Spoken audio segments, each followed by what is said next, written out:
My roommate has been in the shower for more than 4 hours, so I got home at around 11 p.m. Late night at the office turned into an even later night at the bar. About 4 drinks deep at this point and am tired, just about ready to fall asleep as I stumble through the doorway. I lay down on the couch and reach for my bag of joints and spark one up as I pull YouTube on my laptop. I'm in the middle of watching some luxury cruise tour, close passing out when I hear the front door open. I sit up and turn my head slightly, just enough to see my roommate coming in. He hangs his jacket in the closet and doesn't say anything and walks slowly to his room, which is normal enough. He'd been living with him for about 3 months, long enough for me to pick up on most of his tendencies. The guy really doesn't talk unless spoken to, which was far from a problem for me. He also generally kept things clean on his end, never causing much in the way of problems. I really couldn't complain. So I go back to watching YouTube, and about 5 minutes later, I hear the shower in his room turning on. Once again, nothing strange. At this point, I'm watching bare-knuckle boxing highlights with my eyes half open, maybe 1 or 2 minutes away from passing out. I remembering waking up in darkness, my head hurting, my throat dry as hell. I sat up slowly, waiting for the grogginess to settle into something manageable. Once it did, I grabbed my phone, checked the time. Around 3:30 a.m. from what I remember. I was starving, and so I got up, began walking towards the fridge. And then I noticed it, a soft but ever-present noise in the background. It took me a few seconds to really recognize what it was. The shower. Suddenly, the events of last night began replaying in my head. Drinking at the bar, Ubering home, laptop couch. My roommate coming home. The shower turning on. I stood there for a while, trying to make sense of it. Maybe he went to bed and forgot to turn it off. I shook my head. There's no way that happened, I thought. Maybe he slipped and fell. Realizing the implications of this, I rushed towards his room but found his bathroom door locked. I began pounding on it. "Hey man, you alright?" No response. I considered kicking the door down but decided to call 911 before I did that. I took my phone out, preparing to dial when I noticed that I had an unread text. One from my roommate. "Hey man, I couldn't sleep so I went over to my girlfriend's place. Not sure when he'll be back. Sent 2 hours ago." I look at the bathroom door, then back down at my phone. Everything about this was wrong. First of all, my roommate barely texts me, and certainly never to tell me that he's going out. Second of all, I know for a fact that he's single and has been for a while. And third of all, who the F was in the shower then? I tried calling him. No answer. Sent him some texts, but no response. I walked over to his desk and saw that his keys and wallet were still beside his laptop. My head's starting to spin at this point, and I get out of there. Go back into the living room and turn on the lights. I'm pacing around in a circle, trying to follow the plot while also trying to ignore the shower, a noise that I never could imagine being so dreadful in any context. Sometime later, I hear something vibrating on the kitchen counter. I move towards it and see that it's a phone, my roommate's phone.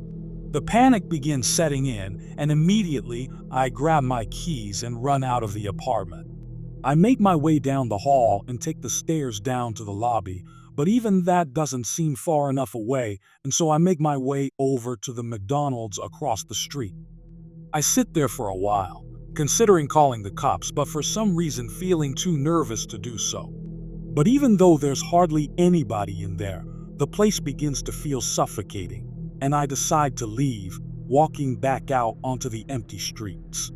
Almost immediately, I get this feeling that I'm being watched, and I feel my gaze drifting up and towards the apartment. Soon I'm looking at my balcony, and I see somebody standing there. A dark figure stood completely straight, stiff to the point where it nearly resembles a mannequin.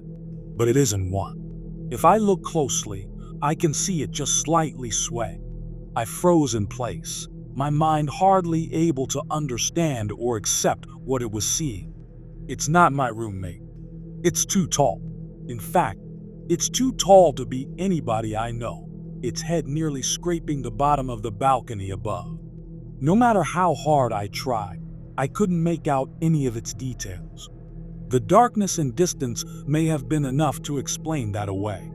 But there was something about it that drove me towards a different conclusion. That this thing simply possessed no details that could have been observed. That the only element of its composition was that of unadulterated darkness. Of course, my gut instinct was to get the hell away from it. But the voice in my head was telling me that if I were to try and run, this thing would end up following me. I went back into the McDonald's instead, locking myself in the bathroom as I finally dialed 911. I told the operator that somebody had broken into my place, but that I had gotten out of there without them noticing, but that they were still in there. It was the story that most accurately represented the situation without making me come across as bat crap. The operator told me that they'd be sending somebody over for me to hang tight. I left the bathroom, waiting at the table closest to the exit until I could see the red and blue lights cutting through the darkness. I went outside to meet the cops, looking up at the balcony to find it empty, though the door to the living room had been left open. They pelted me with a bunch of questions that I found difficult to answer. Is the intruder armed? Do I have an idea who it might be? What are their intentions? I told them I didn't know, that I couldn't figure it out, but they just kept on asking. Soon I was practically yelling at them to go up there and check it out for themselves, and I suppose the terror in my voice was enough for them to begin taking this seriously. They told me to wait by the entrance, and I watched on as they entered the building. I was out there for a long time, growing increasingly anxious at the thought of what they were going to tell me when they came down. A few minutes later, the silence was broken by a single, muffled gunshot. My heart dropped into my stomach, and I continued to wait there, unsure of what to do otherwise. 20 more minutes of silence, and the officers still hadn't come down. Soon I could hear more of them approaching in the distance. Before I knew it, 4 more cop cars had pulled up around me, and the scene had fallen into chaos. Officers shouting over each other and into their radios, more questions being hurled my way, none of which I was able to answer. The next few sequences were mostly a blur, but I remember the building being evacuated, the tenants frightened and confused as they were ushered outside while the officers became more and more frantic. I remembered hearing more scattered gunshots, some screaming, other noises that were difficult to make sense of. There were a few lapses in my memory after that, but I recall being pushed into the back of a police car. After being driven to the station, I was led into one of the interrogation rooms where I found 2 nondescript men in suits waiting for me. They didn't introduce themselves and immediately went into a series of questions, each one more bizarre than the last. What company was your roommate employed by? What was the nature of his job? How many different people have been inside your apartment since your roommate moved in? Have you ever heard voices inside the apartment from the hours of midnight to 3 a.m.? Voices that did not belong to your roommate. Have you ever seen a circle of people standing outside of the apartment from the hours of midnight to 3 a.m.? People that were exceptionally tall, and one of the most unsettling ones. Have you ever seen somebody standing at the foot of your bed upon waking up between the hours of midnight to 3 a.m., only for them to disappear moments later? If so, do you remember what they looked like? Any distinct features? As they continued probing me, my mind began conjuring up some of the strange crap that had happened after my roommate had moved in, crap that I had written off as figments of my imagination, simply because I had no other explanation for them. I did hear the voices, always coming from the room next to mine where my roommates slept.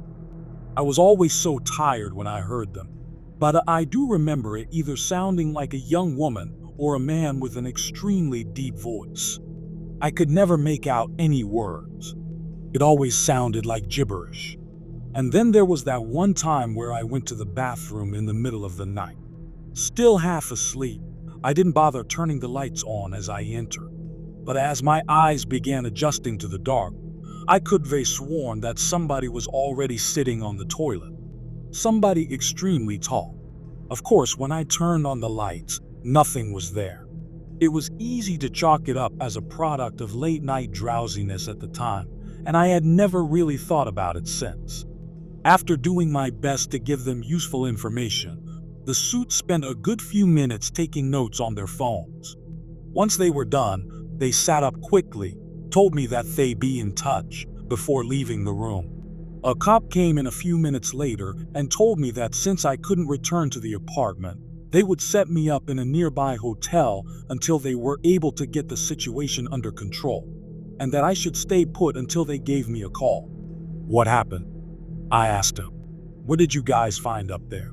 He stared at me for a long time, not as if he were deep in thought, but as if he held deep aversion for what he was considering telling me. Eventually, he just shook his head. I don't know, he said. I mean, I really don't know.